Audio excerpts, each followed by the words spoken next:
Depuis janvier 2014, Jocelyne et son mari vivent dans un logement adapté dans la commune de Riec-sur-Bellon. Quand son mari est tombé malade, ils ont été obligés de déménager. Suite à un grave problème de santé, mon mari était en fauteuil roulant et a eu besoin d'un lit médicalisé, donc j'avais pas la possibilité de le mettre au chalet. Déjà parce que, mettons, un fauteuil roulant passe aisément, tout est de plein pied, la douche, il y a des barres pour se tenir, même dans les toilettes.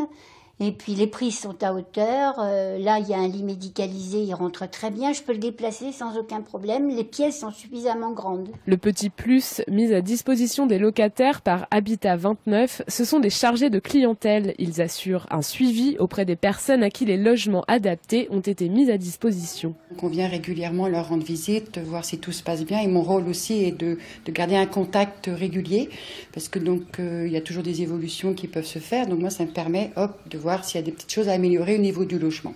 À Riec-sur-Bellon, seuls 10 logements sont disponibles et la demande est forte.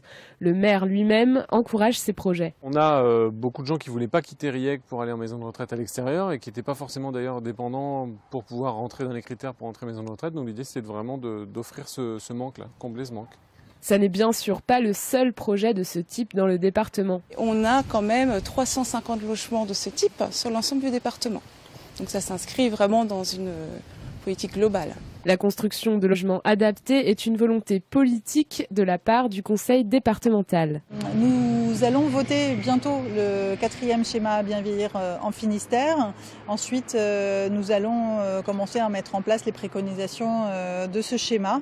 Et parmi les préconisations, il y a effectivement ce type de projet. Donc il va y avoir certainement des appels à projets. Ce mardi après-midi, un colloque sur l'habitat dans le Finistère avait lieu à Quimper.